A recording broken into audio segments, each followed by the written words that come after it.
Marwadi university మంచి భవిష్యత్తు కోసం తెలుగు విద్యార్థులు ఇష్టపడే యూనివర్సిటీ. కాల్ 9059052378 9059052379. బర్డ్ ఫ్లూ ఇది గత 2-3 నెలల నుంచి మనం ఫ్రీక్వెంట్లీ వింటూ ఉన్నాం. చాలా రోజులు ఈ బర్డ్ ఫ్లూ సోకింది, చాలా కోళ్లు చనిపోయాయి అన్నటువంటి వార్తలు ఒక 2 నెలలు కంటిన్యూషన్గా విన్నాం. చాలా మంది చికెన్ తినకుండా ఉండలేనటువంటి వాళ్ళు కూడా చాలా తక్కువ చేసిన పరిస్థితి. కొంత భయపడిపోయి కొన్ని రోజులు అయితే చికెన్ కూడా తిననటువంటి సిచ్యువేషన్. మళ్ళీ ఆ వార్తలు వినిపించలేదు. దీంతో మళ్ళీ ఒక నెల రోజుల నుంచి ఓకే పర్లేదు, బాగానే చికెన్కి సంబంధించిన బర్డ్ ఫ్లూకి సంబంధించిన వార్తలు ఎక్కడ రాలేదు కాబట్టి మళ్ళీ యాజ్ యూజువల్గా తినడం స్టార్ట్ చేశారు. కానీ ఇప్పుడు మన తెలంగాణ దట్టు హైదరాబాద్లో బర్డ్ ఫ్లూకి సంబంధించిన వార్తలు ఇప్పుడు కలకలం క్రియేట్ చేస్తున్నాయి. అది ఎక్కడో కాదు, హైదరాబాద్ శివారు ప్రాంతమైనటువంటి అబ్దుల్లాపూర్ మెట్లో ఒక ఫామ్లో 10,000 కోళ్లు ఇప్పుడు బర్డ్ ఫ్లూతో చనిపోయిన పరిస్థితి. ఇది కలకలం క్రియేట్ చేస్తోంది. ఎందుకంటే ఒక ఫామ్లో 10,000 కోళ్లు చనిపోయాయి.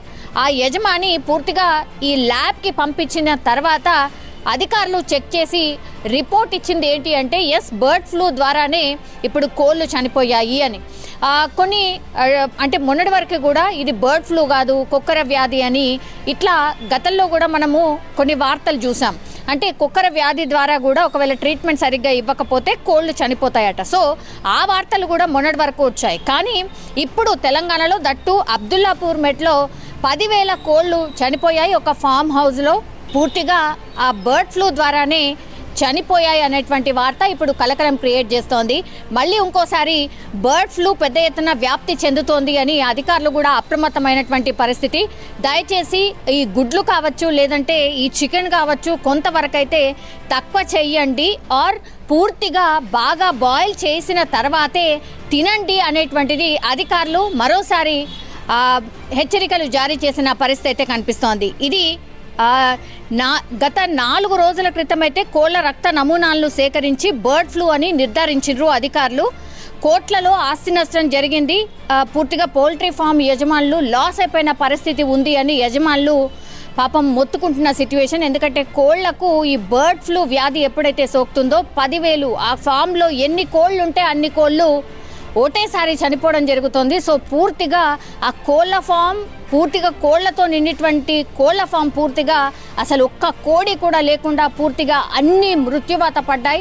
ఒక్కసారి ఇమాజిన్ చేసుకోవచ్చు ఆ పౌల్ట్రీ ఫామ్ యజమానుల పరిస్థితి ఏంటి అని. దట్టు ఇంకా దానాకి సంబంధించి కూడా జాగ్రత్తలు తీసుకోండి అని పౌల్ట్రీ ఫామ్ యజమానులకు ఆర్ ఆ చుట్టుపక్కల ఉన్న వాళ్ళకి, అండ్ దట్టు హైదరాబాద్లో ఉన్నటువంటి చుట్టుపక్కల ఉన్నటువంటి పౌల్ట్రీకి సంబంధించిన ఫామ్స్ ఎవరైతే ఉన్నారో వాళ్ళకి కూడా అధికారులు ఆదేశాలు జారీ చేశారు. పూర్తిగా ఒకసారి మీరు ఖచ్చితంగా చెక్ చేసుకోండి. ఎందుకంటే అబ్దుల్లాపూర్ మెట్లో బర్డ్ ఫ్లూ కలకలం క్రియేట్ అయిన తర్వాత ఇప్పుడు చుట్టుపక్కల ఉన్నటువంటి అన్ని పౌల్ట్రీ ఫామ్స్కి అధికారులు ఆదేశాలు జారీ చేశారు. ఒక్కసారి చెక్ చేసుకోండి. కోళ్ళని మీరు డాక్టర్ ద్వారా చెక్ చేసుకోండి, అబ్జర్వ్ చేస్తూ ఉండండి. బర్డ్ ఫ్లూ ఉంది కాబట్టి అది చాలా తొందరగా స్ప్రెడ్ అవుతోంది అనేటువంటిది ఇప్పుడు అధికారులు అయితే జారీ చేసిన పరిస్థితి కనిపిస్తోంది. సో ఈ చనిపోయిన కోళ్లను ప్రాపర్గా జేసీబీలతో మట్టిని పూడ్చి ఆ తర్వాత గుంతలో వేసి కప్పి పెట్టేశారు. అట్లాగే ఆ కోళ్ల ఫామ్లో గుడ్లు ఏవైతే వచ్చాయో వాటిని కూడా పూర్తిగా డిస్పోజ్ చేసేశారు. ఇట్లనే గుంత తవ్వి ఈ కోళ్లను ఎక్కడైతే పాడేశారో ఈ గుడ్లను కూడా అక్కడే మట్టిలో పాతి పెట్టిన పరిస్థితి అయితే కనిపిస్తోంది. సో ఎక్కడైనా ఇట్లాంటి కోళ్ల ఫామ్లో ఈ కోళ్ళు ఎప్పుడైతే చనిపోతాయో పెద్ద సంఖ్యలో దాన్ని డిస్పోజ్ చేయాల్సిందే ఇలాగే. సో కంప్లీట్లీ గుంత తవ్వి ఆ తర్వాత కోళ్ళనన్నిటినీ అందులో వేసేసి పూర్తిగా కప్పి పెట్టేయాల్సిందే. అయితేనే ఈ బర్డ్ ఫ్లూ సోకే అవకాశం ఉండదు. కానీ ఈ కోళ్ల ఫామ్లో వర్క్ చేసే వాళ్ళని కూడా కొంత జాగ్రత్తగా పాటించాల్సిందే అని అధికారులు ఆదేశాలు జారీ చేశారు. ఎందుకంటే మరి ఈ కోళ్ల ఫామ్ నుంచి ఈ కోళ్ళ కావచ్చు, గుడ్లు కావచ్చు ఎక్కడెక్కడికి వెళ్ళాయి ఏంటి అనేది కూడా ఆ నమూనాలు కూడా సేకరించే ప్రయత్నం అధికారులు చేస్తున్నట్టుగా చెప్తున్నారు. అబ్దుల్లాపూర్ మెట్ నుంచి ఎక్కడెక్కడికి సరఫరా అవుతాయి, ఈ కోళ్ళకి సోకినటువంటి ఈ బర్డ్ ఫ్లూకి సంబంధించిన ఎఫెక్ట్ వాటి మీద ఏమైనా ఉందా అని అధికారులు కూడా ఆరా తీస్తున్న సిచ్యువేషన్ అయితే కనిపిస్తోంది. సో బర్డ్ ఫ్లూ ఒకవైపు ఉంటే ఇంకో వైపేమో ఇంకో వార్త ఇప్పుడు కలకలం క్రియేట్ చేస్తోంది. ఏకంగా వండుకోవడానికి తెచ్చినటువంటి చికెన్లో పురుగులు కనిపిస్తూ ఉన్నాయి, వైట్ కలర్ పురుగులు. అది చూసి పూర్తిగా చికెన్ చేసుకొని తినాలి అనుకున్నటువంటి వాళ్ళు ఎవరైతే ఉన్నారో వాళ్ళు పూర్తిగా ఆశ్చర్యపోతున్నారు, భయపడిపోతున్నారు. చికెన్లో ఈ పురుగులు ఏంటి అని. మామూలుగా అయితే కాయగూరల్లో పురుగులు ఉండడం కామన్. అండ్ ఈ మధ్య కాలంలో మనకందరికీ తెలుసు, ఈ ఫుడ్కి సంబంధించిన ఫుడ్ ఇన్స్పెక్టర్స్ ఎప్పుడైతే దాడులు చేస్తున్నారో కొన్ని రోజుల పాటు నిల్వ ఉంచినటువంటి, కొన్ని నెలల పాటు నిల్వ ఉంచినటువంటి ఫుడ్ ఐటమ్స్లో ఇట్లాంటి పురుగులు కనిపించడం కామన్. కానీ అప్పుడే ఫ్రెష్గా చికెన్ తీసుకొని వచ్చి వండుదాం అనుకున్న చికెన్లో ఇప్పుడు పురుగులు కనిపించడంతో భయంతో వణికిపోతూ ఉన్నారు. ఇదేంటి అసలు ఫస్ట్ టైం చూస్తున్నాము, బాబోయ్ చికెన్ తినాలంటేనే భయం వేస్తోంది అని అక్కడ ఎవరైతే ఆ చికెన్ వండుకుందామని తెచ్చుకున్నారో వాళ్ళు భయపడిపోతున్న సిచ్యువేషన్ అయితే కనిపిస్తోంది. సో ఒకవైపేమో బర్డ్ ఫ్లూ, ఇంకోవైపేమో ఇప్పుడు చికెన్లో పురుగులు ఏంటి అనేది భయపడిపోతూ ఉన్నారు. సో చికెన్ తినే వాళ్ళు ఎవరైతే ఉన్నారో పూర్తిగా మానేయద్దు అని డాక్టర్స్ అయితే చెప్పట్లేదు. కానీ ఒకవేళ తిన్నా కూడా ప్రాపర్గా మంచిగా ఉడికించిన తర్వాత తినండి. హాఫ్ ఉడికిన చికెన్ని దయచేసి తినకండి. అట్లాగే బయట ఏవైతే చికెన్కి సంబంధించి అమ్ముతారో అవి తినకండి. ఇంట్లో మీరు వండుకున్నటువంటి చికెన్నే ప్రాపర్గా కుక్ చేసి తినండి అని చెప్తున్నారు. అట్లాగే గుడ్లు కూడా అంతే. గుడ్లు కూడా ప్రాపర్గా 10 నుంచి 15 నిమిషాల పాటు ఉడకపెట్టిన గుడ్డుని డెఫినెట్లీ తినండి అనేటువంటి మాట చెప్తున్నారు. సో ఇట్లాంటి జాగ్రత్తలు తీసుకుంటే మాత్రం బర్డ్ ఫ్లూవో ఇంకోటో ఏది సోకే అవకాశం ఉండదు. సో ఉడికిపోయిన తర్వాత ఆ హీట్లో కంప్లీట్లీ ఏదైతే బ్యాక్టీరియా ఉంటుందో, హామ్ చేసే బ్యాక్టీరియా ఏదైతే ఉంటుందో అదంతా చనిపోతుంది. కాబట్టి సేఫ్గా తినొచ్చు అనేటువంటి మాట చెప్తున్నారు. ఇంకొంతమంది అయితే కొన్ని రోజుల పాటు అవాయిడ్ చేయండి, పోయేదేముంది, ఒక 10 నుంచి 15 రోజుల పాటు చికెన్ ముట్టుకోకుండా ఉండండి అనే మాట కూడా చెప్తున్నారు.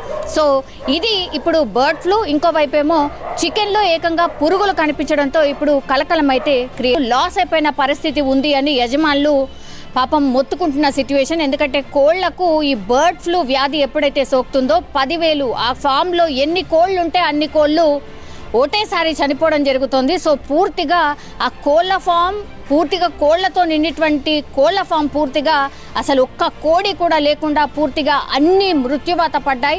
ఒక్కసారి ఇమాజిన్ చేసుకోవచ్చు ఆ పోల్ట్రీ ఫామ్ యజమానుల పరిస్థితి ఏంటి అని. దట్టు ఇంకా దానాకి సంబంధించి కూడా జాగ్రత్తలు తీసుకోండి అని పోల్ట్రీ ఫామ్ యజమానులకు ఆర్ ఆ చుట్టుపక్కల ఉన్న వాళ్ళకి, అండ్ దట్టు హైదరాబాద్లో ఉన్నటువంటి చుట్టుపక్కల ఉన్నటువంటి పోల్ట్రీకి సంబంధించిన ఫామ్స్ ఎవరైతే ఉన్నారో వాళ్ళకి కూడా అధికారులు ఆదేశాలు జారీ చేశారు. పూర్తిగా ఒకసారి మీరు ఖచ్చితంగా చెక్ చేసుకోండి. ఎందుకంటే అబ్దుల్లాపూర్ మెట్లో బర్డ్ ఫ్లూ కలకలం క్రియేట్ అయిన తర్వాత ఇప్పుడు చుట్టుపక్కల ఉన్నటువంటి అన్ని పోల్ట్రీ ఫామ్స్కి అధికారులు ఆదేశాలు జారీ చేశారు. ఒక్కసారి చెక్ చేసుకోండి. కోళ్ళని మీరు డాక్టర్ ద్వారా చెక్ చేసుకోండి, అబ్జర్వ్ చేస్తూ ఉండండి. బర్డ్ ఫ్లూ ఉంది కాబట్టి అది చాలా తొందరగా స్ప్రెడ్ అవుతోంది అనేటువంటిది ఇప్పుడు అధికారులు అయితే జారీ చేసిన పరిస్థితి కనిపిస్తోంది. సో ఈ చనిపోయిన కోళ్లను ప్రాపర్గా జేసీబీలతో మట్టిని పూడ్చి ఆ తర్వాత గుంతలో వేసి కప్పి పెట్టేశారు. అట్లాగే ఆ కోళ్ల ఫామ్లో గుడ్లు ఏవైతే వచ్చాయో వాటిని కూడా పూర్తిగా డిస్పోజ్ చేసేశారు.